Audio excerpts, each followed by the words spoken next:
dalam 30 minit, setengah tan kertas duit ataupun 2.7 million USD telah dirompak dalam 30 minit sahaja pada tahun 1950.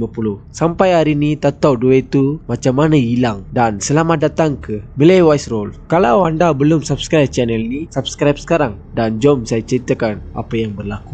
Pada tahun 50-an, bank boleh disenang dirompakkan oleh pencuri. Dengan ini di Amerika ada satu company private yang menyimpan duit jutawan dengan selamat dan tidak boleh dirompak oleh pencuri. Crime of the century yang dipanggil adalah Brinks Robbery. Pada tahun 1950, Januari 17, FAB mendapat satu information tentang yang berkaitan dengan rompakan di Brinks. Dengan berita ini, FAB mendapat tekanan yang tinggi sebab Brinks adalah satu pejabat yang membawa duit jutawan dan mempunyai banyak information tentang jutawan-jutawan di Amerika Syarikat. Pada masa itu, kereta Brinks yang mempunyai senjata. Dengan ini, pada masa 50-an, kereta Brinks-nya yang satu-satu pejabat keselamatan yang mempunyai senjata di kenderaan mereka. Keselamatan yang tinggi seperti ini di pejabat Brinks yang boleh dirompakkan oleh pencuri-pencuri masa itu. Selepas berita ini mendapat ke FAB pun sampai tempat kejadian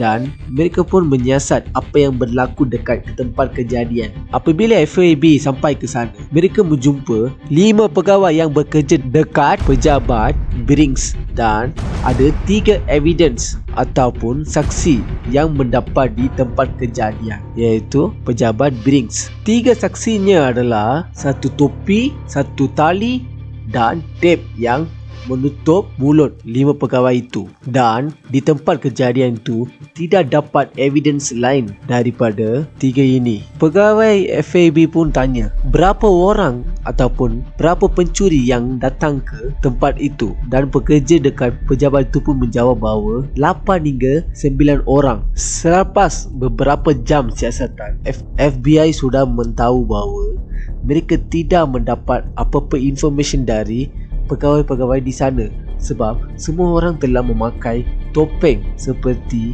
Halloween dan dia orang tidak bercakap antara satu sama lain.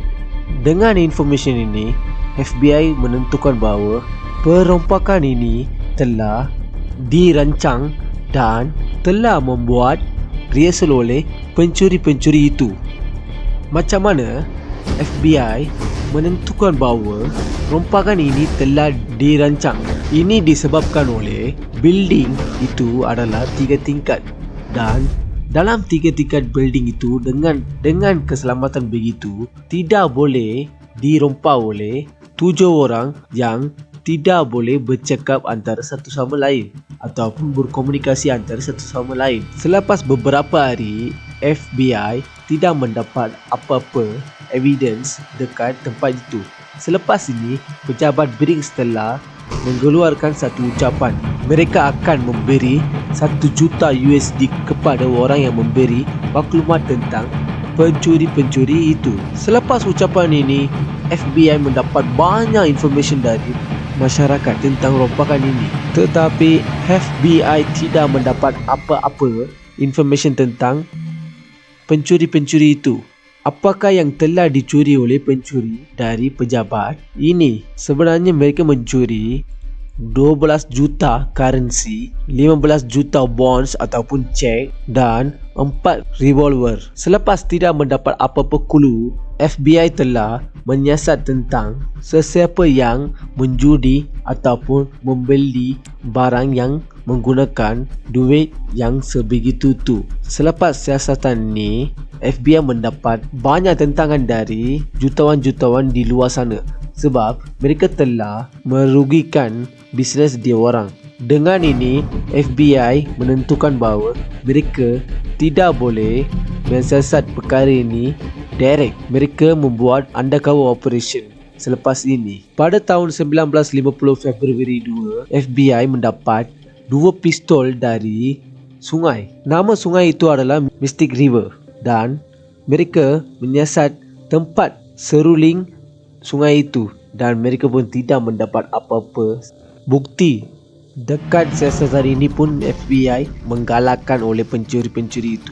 Selepas ini, FBI mensiasat bahawa untuk membawa duit-duit yang seperti yang berjumlah besar ini, mesti pencuri-pencuri itu akan menggunakan satu kereta ataupun transport dari tempat kejadian. Selepas beberapa siasatan, mereka mendapat ada satu kereta yang berjenama Ford tunggu kat tempat kejadian tu, dan FBI menyiasat tentang owner kereta itu, dan mereka mendapat bahawa pada tahun 1949 ada satu report di balai polis tentang penghilangan kereta seperti itu dan nombor plate semua yang sama.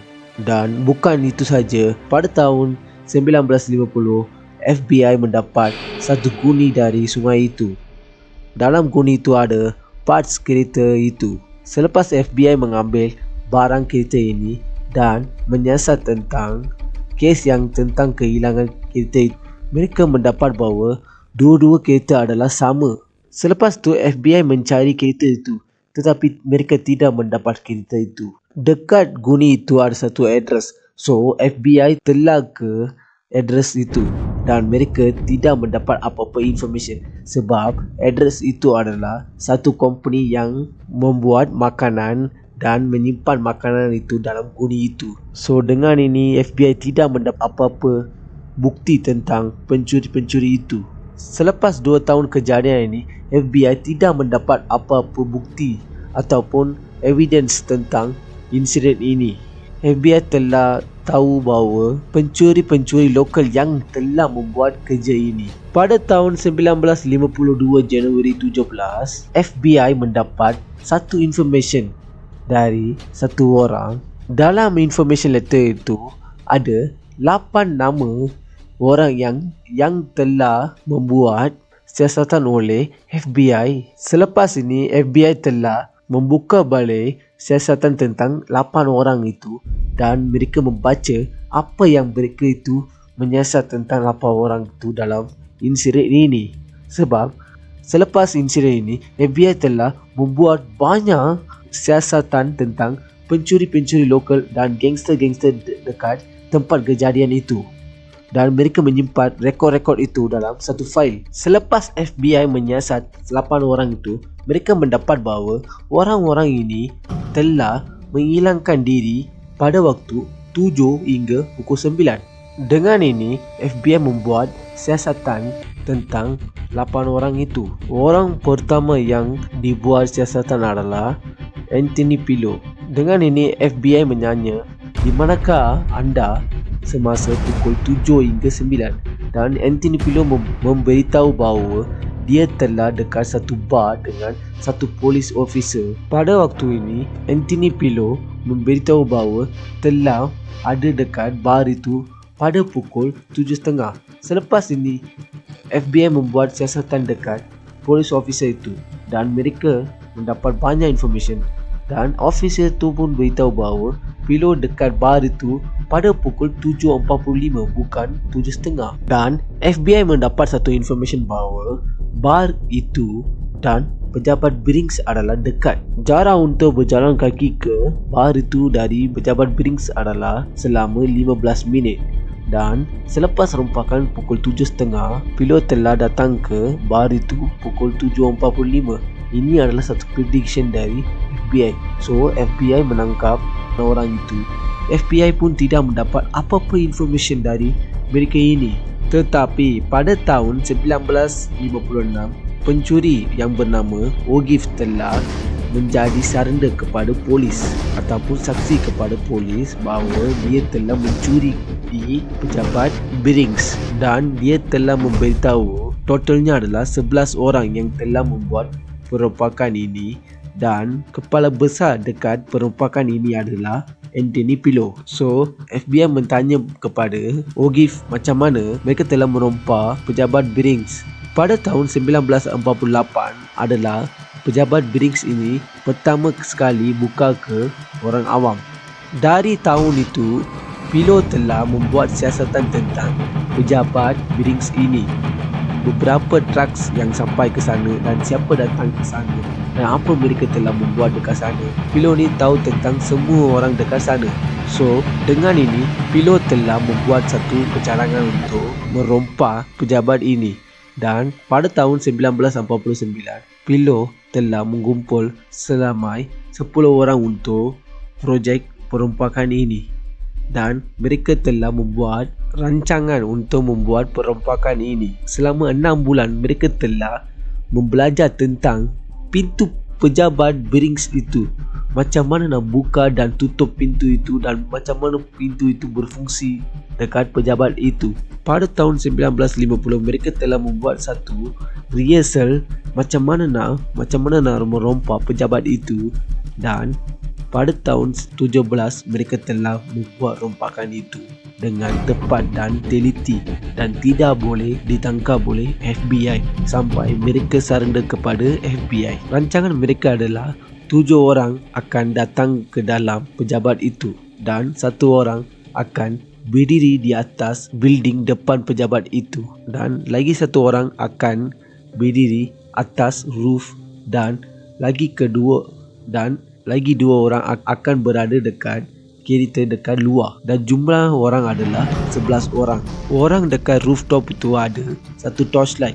So, selepas perompakan, dia akan membuka torchlight dan kereta dekat luar akan sampai ke tempat kejadian, dan mereka akan menaik kereta itu dan menghilangkan diri daripada pejabat itu. Ini adalah plan mereka. Macam mana Ogive telah menjadi satu evidence kepada FBI? Apa benda yang buat dia menjadi satu evidence kepada, ataupun dia akan menjadi surrender kepada FBI? Selepas rompakan ini, ketua rompakan itu memberitahu bahawa untuk 6 tahun mereka tidak akan mengambil duit itu daripada satu loker, menyimpan duit itu di dalam satu tempat. 6 tahun adalah statute of limitation. Selepas 6 tahun, kes ini tidak ditangkap ataupun tidak mendapat apa-apa bukti, kes ini tidak akan diambil oleh mahkamah di United States pada tahun 1950-an. Selepas rompakan ini, Ogive telah pergi ke bandar lain, dan dekat bandar lain tu dia menghadapi satu kemalangan. Untuk melepasi diri daripada kemalangan itu, dia telah mencuri daripada satu tempat.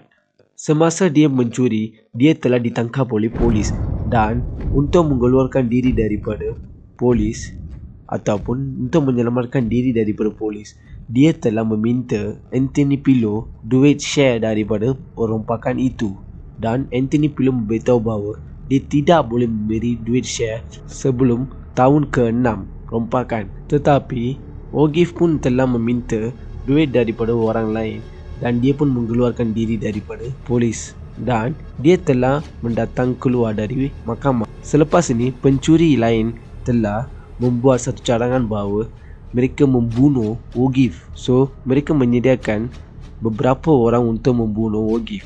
Tetapi Ogive telah menyelamatkan diri daripada orang itu. Dan selepas ini, dia telah menyedari bahawa mereka akan membunuh Ogive. So, Ogive telah menyerahkan diri kepada polis dan memberitahu semua tentang perompakan itu. Tetapi namun Ogive telah menyerah diri, FBI telah mendapat duit sejumlah 47,000 sahaja, dan duit lain semua digunakan oleh ataupun disimpan oleh pencuri-pencuri itu dekat tempat lain. Ini menyebabkan perompakan ini telah menjadi robbery of century, dan ini ialah yang berlaku pada tahun 1950-an. Tetapi dalam kejadian ini pun mereka tidak akan ditangkap oleh FBI. Mereka telah menyerahkan diri kepada FBI. Disebabkan ini adalah robbery of the century, sebab FBI tidak menangkap mereka. Mereka yang telah menyerahkan diri. Dengan ini berakhir video hari ini. Kalau anda suka video ini, jangan lupa untuk subscribe dan share kepada kawan-kawan anda.